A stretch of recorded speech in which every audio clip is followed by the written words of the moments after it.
Eu tinha 16 anos quando descobri o que realmente significava ser invisível.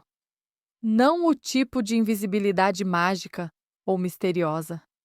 Era mais como se eu fosse um móvel velho que está lá, mas ninguém repara. Meus pais falavam de mim como se eu fosse um inconveniente temporário. Ela ainda está aí? Minha mãe dizia, como quem fala de um pacote esquecido na cozinha. Naquele verão, eu estava cuidando da casa inteira. Minha mãe viajou com meu irmão mais novo para visitar parentes ricos em outro estado. E meu pai. Bom, meu pai mal aparecia. Quando vinha, era para tomar banho, gritar por cerveja e sumir de novo. Eu lavava, cozinhava, limpava. Fazia parecer que tudo estava bem, mas dentro de mim era só poeira e silêncio. Na terceira semana, sozinha, eu escorreguei na escada de madeira molhada. Caí feio. Quebrei o pulso e torci o tornozelo. Fiquei caída no chão por horas. Liguei para minha mãe. Sem resposta. Mandei mensagem. Nenhum visto. Quando meu pai apareceu à noite, expliquei o que tinha acontecido. Ele olhou para mim, acendeu um cigarro e disse: Se não aguenta, não desce escada. E foi dormir. Eu passei 4 dias andando com dificuldade, com a mão inchada, o pé roxo, sozinha. Até que uma vizinha, Dona Vera, me viu mancando no mercado e me obrigou a ir ao hospital. Fratura exposta, torção de 2º grau. Me colocaram gesso no braço, bota ortopédica no pé. E quando ela tentou ligar para os meus pais para autorizar os exames, ninguém atendeu. Fiquei no hospital por 36 horas. E ninguém da minha família apareceu. Nem uma mensagem, nem um tá viva. A assistente social me perguntou se eu queria que eles notificassem o conselho tutelar. Eu menti. Disse que estava tudo bem, porque naquela época eu ainda achava que amor era algo que se ganhava se você fosse boa o suficiente. Voltei para casa com 2 muletas, carregando a receita de anti-inflamatórios e um saco de vergonha. Dormi no sofá por dias, porque não conseguia subir a escada até meu quarto. Um dia, minha mãe voltou da viagem bronzeada, cheia de sacolas de grife. Olhou para mim sentada com o braço imobilizado e disse: Pelo amor de Deus, você não conseguiu nem cuidar da casa? Meu irmão passou por mim com um milkshake na mão e riu. Você tá parecendo um transformer quebrado. E ali, com o gosto amargo da anestesia ainda na boca e as pernas latejando, eu entendi. Eu não era filha. Eu era um erro de percurso. Um acidente biológico que eles tentavam ignorar até desaparecer. Mas eu não desapareci.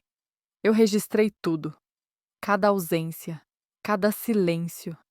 E essa história, ela ainda nem começou. No dia em que tirei o gesso, minha mãe me pediu para esfregar o banheiro. Eu ainda mancava. Disse que precisava descansar, que ainda doía. Ela só respondeu: Eu não tenho tempo para frescura. E saiu para fazer as unhas. Ninguém perguntou como tinha sido no hospital. Ninguém se importou. Era como se o acidente tivesse sido um exagero meu, algo inconveniente. E foi aí que comecei a me calar. Não por medo, mas por estratégia. Aprendi que, em uma casa onde sentimentos são tratados como fraqueza, o silêncio é uma armadura. Enquanto eles gritavam, eu escutava.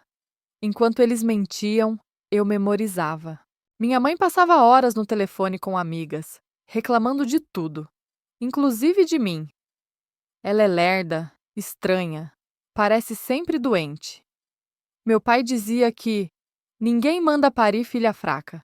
E meu irmão só seguia o exemplo.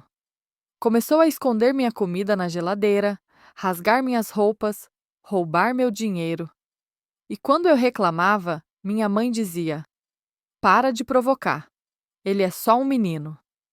Mas eu não era só uma menina. Eu era uma bomba relógio. Com 17, consegui um estágio num escritório de advocacia da cidade vizinha. Pegava 2 ônibus, chegava antes de todos, limpava as mesas, arquivava processos. No almoço, eu lia livros sobre direito e abuso psicológico. Aprendi termos, entendi meus direitos. E, mais importante, entendi os deles. Ou melhor, a falta deles. Usei o dinheiro para comprar um celular novo, com mais memória. Comecei a gravar as brigas, as frases cruéis, os gritos. Cada conversa em que minha mãe dizia que me odiava. Cada vez que meu pai dizia que queria que eu tivesse sido aquela que a gente perdeu no primeiro trimestre. Criei uma conta anônima. Comecei a escrever pequenos textos, relatos disfarçados de ficção. Sobre uma garota invisível, uma casa cheia de fantasmas vivos, um lar onde o amor era um item de decoração. Bonito, mas vazio. As pessoas começaram a comentar. Isso aconteceu comigo. Parece a minha infância. Você está contando minha história. E eu entendi que não era um caso isolado. Era um sistema inteiro de silêncio. Aos 18, o escritório onde eu trabalhava me ofereceu uma bolsa para cursar a faculdade de Direito. Me matriculei sem contar para ninguém. Estudava à noite, trabalhava de dia e mentia em casa, dizendo que estava ficando até mais tarde porque o trânsito estava ruim. Quando completei 20 anos, saí de casa com uma mochila e uma pasta cheia de documentos. Ninguém se despediu. Meu pai nem olhou para mim. Minha mãe gritou: "Vai voltar chorando, você vai ver." Eu não voltei. Aluguei um estúdio minúsculo. Passei frio. Comi macarrão instantâneo por semanas. Mas pela primeira vez na vida, dormi em paz. Ninguém me acordou gritando. Ninguém me chamou de erro. Eu finalmente existia. Mas eles ainda não sabiam o que eu estava construindo. E o que eu estava guardando. Porque um dia eu voltaria. Não para morar, para acabar com tudo. Na faculdade, fui a aluna que ninguém notava, mas que tirava as notas que todos invejavam. Silenciosa, mas estratégica.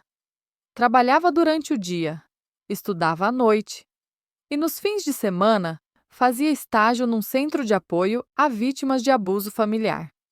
Lá, aprendi o que minha família mais temia: como proteger a mim mesma e como expor quem me destruiu.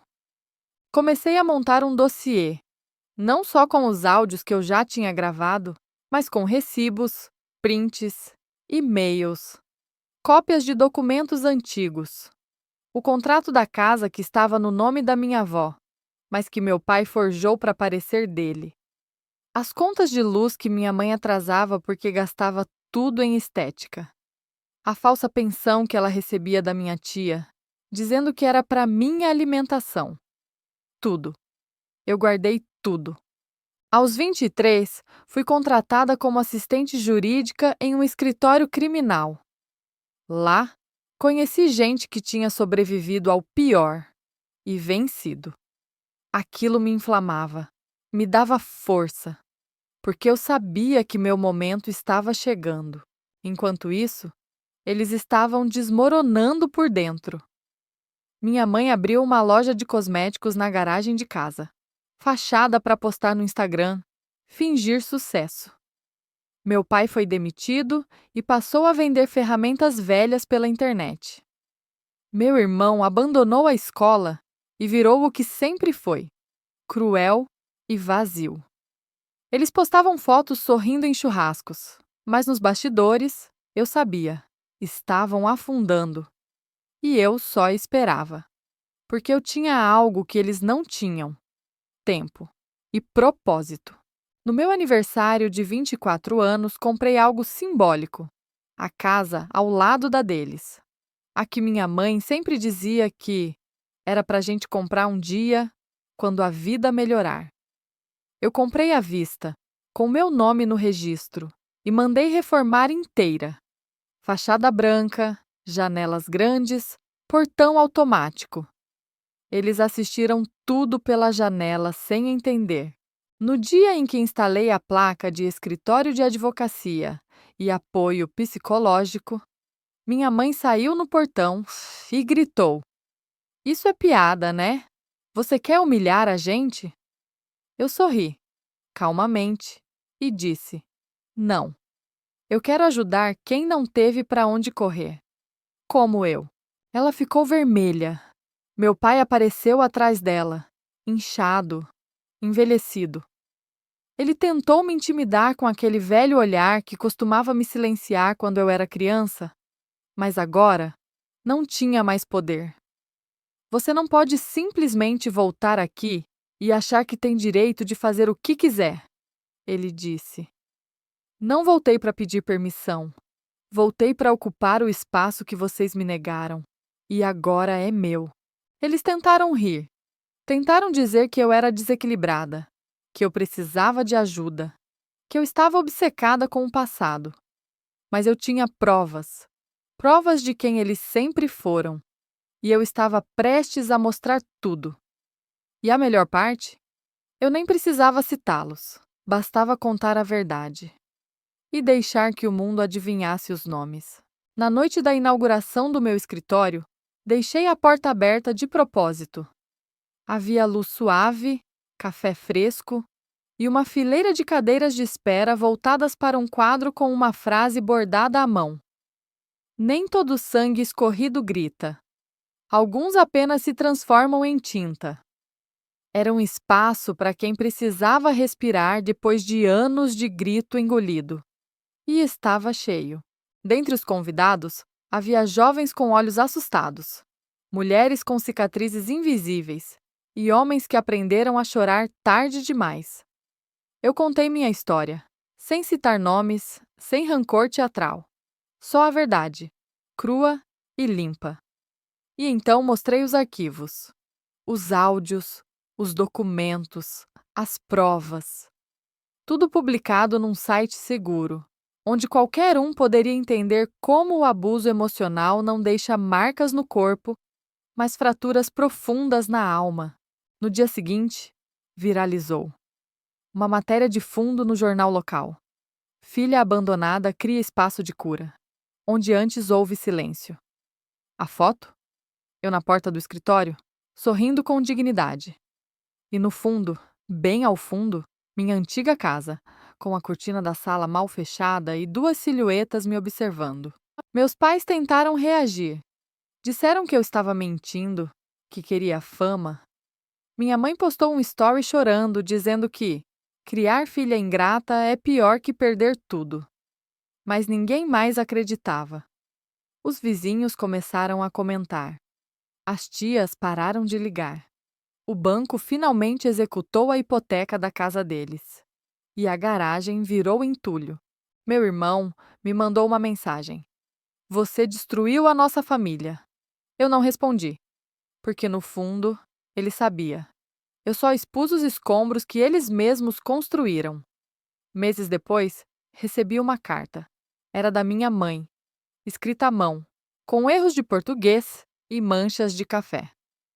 Dizia que sentia falta da menina obediente que eu era, que queria entender o que eu esperava com tudo isso, que talvez eu devesse parar, me poupar. Eu sorri, porque ali estava a confissão sem perceber. Ela ainda achava que eu precisava da permissão dela para existir. Mas eu não queria vingança no formato que ela temia. Não queria vê-los presos, nem mendigando. Eu queria exatamente aquilo que ela mais desprezava: o silêncio. Hoje minha antiga casa está vazia. Foi leiloada. A nova moradora, uma jovem mãe com duas filhas pequenas, me chamou para um café. Ela queria conselhos sobre como proteger as meninas do que ela passou na infância. Eu olhei para aquelas meninas correndo pelo quintal onde um dia eu sangrei sozinha. E senti paz. No final, não fui eu quem destruiu uma família. Eu só recusei continuar dentro dela. E com os cacos que deixaram em mim, eu construí abrigo para outros. Porque às vezes, a maior vingança não é ferir, é sobreviver com dignidade e florescer exatamente onde te disseram que nada nasceria.